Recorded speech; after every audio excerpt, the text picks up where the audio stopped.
this one fascinates me because when I walk through like these concepts with people, they always think that their situation is completely unique, right? Where they say, you know what, Charlie, it is easy for you to say because you have a media company where every single business on the face of the planet wants media nowadays. So of course you are going to win at this, but my business is different. There is like, I charge X amount and no one's going to pay more, which means that I can't grow that 30 with what I've currently got. Like, what do you believe in those kind of rebuttals? Because they sit there and say, no, I don't know how I'm going to earn more without going into a second business, without doing a second job, without doing these things, right? Like, what do you say to people who sort of have that thought? Yeah, the first thing that comes to mind is it's not what you do, it's how you do it. And then the second thing I'll say is like, I'm in the podcast industry. I'm not sure there's many industries with as many broke people, right? That is fair. Second one, maybe like artists I know writers is really common as well. Like there's a lot of industries where it's like 95% of the people make nothing and then 5% of the people make all the money. Yep. Right. So I promise you can find in every industry, there's people that are killing it and there's people that are making nothing. I will say what's common though, I find is that there's an unwillingness to change. So what people really want is like, oh, I want to make more money, but I don't want to have to do shit. Yeah. Like I just want to keep doing the same things. I don't want to have to change anything in my life. Or I'm bored with what I've got now and I need an excuse to go somewhere else or do something else because, hey, this is my level of boredom doing this thing and everything else just looks more entertaining.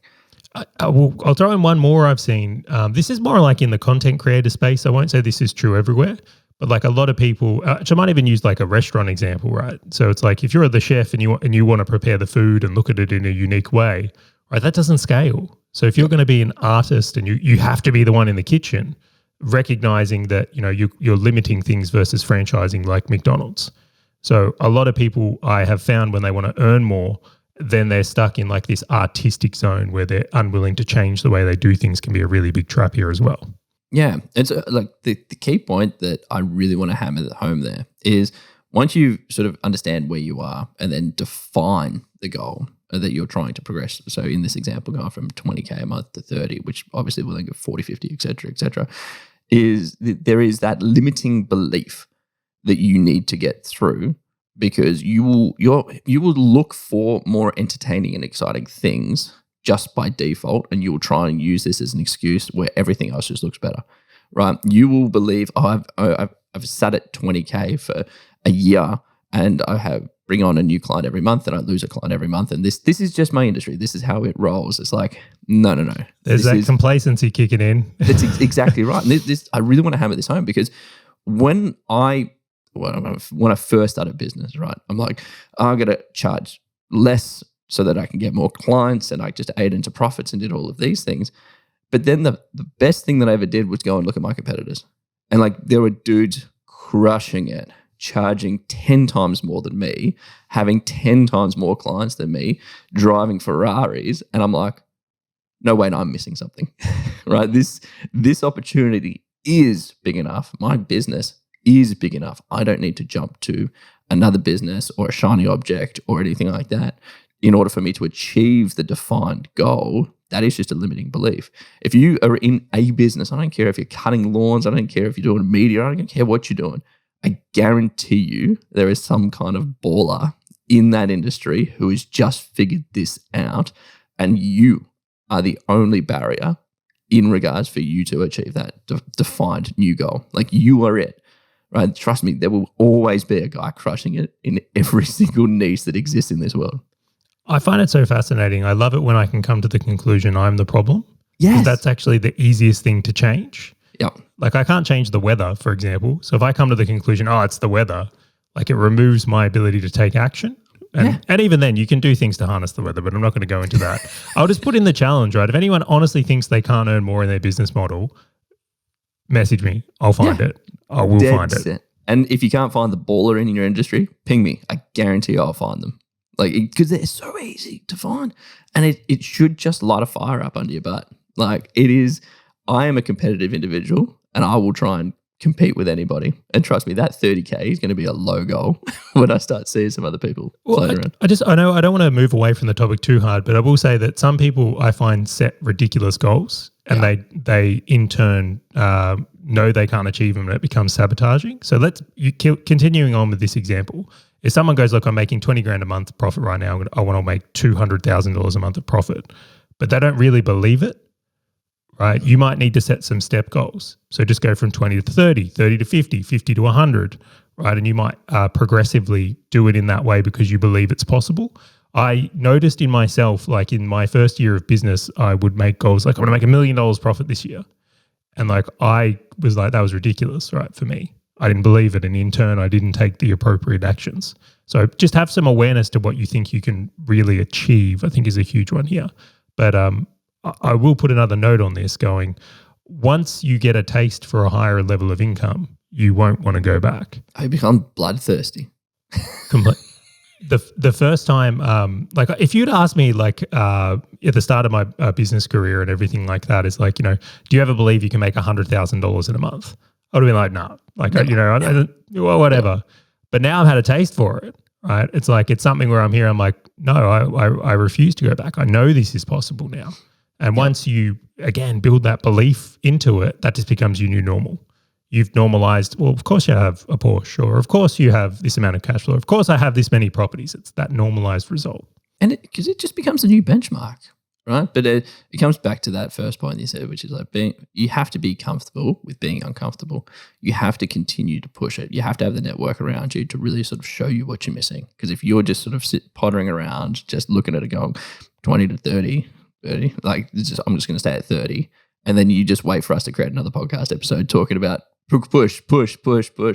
No. You need that consistently floating around you. So we now understand and define the goal, which is reasonable and realistic, whether it's, is there like a time horizon that we should consider on this as well? Charlie, like 3 months, 6 month, 12-month achievable-ish goals?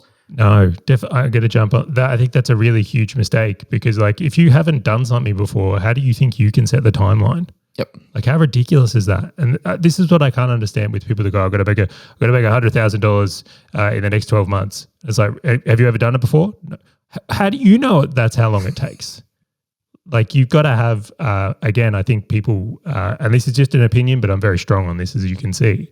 Oh, I can hear. I'm not going to rebut it now. If your goal, right, is to, let's say you've got this $20,000 a month business and you just want to move it to $22,000 a month of profit, the likelihood is what you need to do is just do what you're doing a little bit better.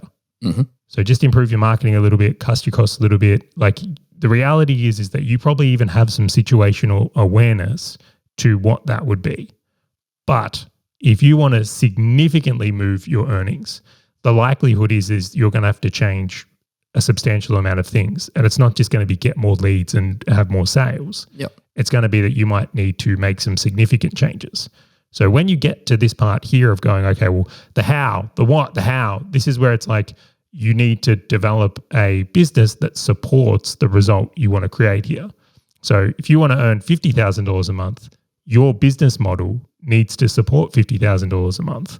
And how you would go about figuring that out, network, as we mentioned so many times, mentors, like find someone who's done it and ask them how they did it and, swipe and deploy. And then number 3 is like reverse engineering your competitors. And again, I'll use an example here. Let's say you own an ice cream shop, right? And you're sitting there and you're going, well, do you know what? I really want to earn more, but I'm very limited by the foot traffic that's around here. Yes, I can change the recipe a little bit. Yes, I can put some more, newsletters out or run a special offer and that might drive me to a certain point. But what I might need to do is innovate a little bit here. And do you know what? I'm actually going to open a soup shop in the winter. We're going to buy some more real estate here and then we're going to be able to open up a new product line. That's what's going to be needed if I'm going to do that because there's only so much foot traffic or people in the local area. Alternatively, the innovation might be here is I'm going to teach people how to make ice cream on the internet. Yep. Right. So like this is where like if for significant income jumps or earnings jumps in here, you will likely have to iterate the business model, not just focus on marketing and sales. And I know I'm really leaning into this one here, Grant, but I'd love to get your thoughts and views on how you see it. I always hate saying I agree, but completely aligned to myself. And if you want to understand sort of how to find mentors and sort of build your network, 2 episodes ago, I believe, we walked exactly through how to do that. So go and listen to that episode. But on top of what I will say is, I always hear a lot of people say, my industry is different. There is minimal innovation. There's those things. And to that, I say, BS, go and have a look elsewhere. And what do I mean by elsewhere? Okay, well, think about, before using your ice cream shop example, well, what about before you got the ice cream? Could you manufacture the ice cream? Like, what happened before you are now selling that product to somebody else, right? But then what also happens after they consume the ice cream? So can you send them like a take-home kit? Can you do new ice cream cups, like a drink bottle, or these things that they can take? But in addition to that, have you ever thought about looking overseas? What about the ice cream places in California that all go through a winter? What are they doing? What about people in Europe when they go, like it goes from 40 degrees down to like snowing? Okay, what do they do? Right? Just look at everybody else and just consume that information in order to understand how you can tweak your business model. In a previous episode, we were talking about innovation and how you can start getting some ideas around how to innovate better. This lines perfectly to business models. Hey, fellow business owner, if this topic and value-packed short video has resonated with you at all, and you want to dive deeper into being a full stack business owner, check out the full episode by clicking the link on your screen or in the description right now.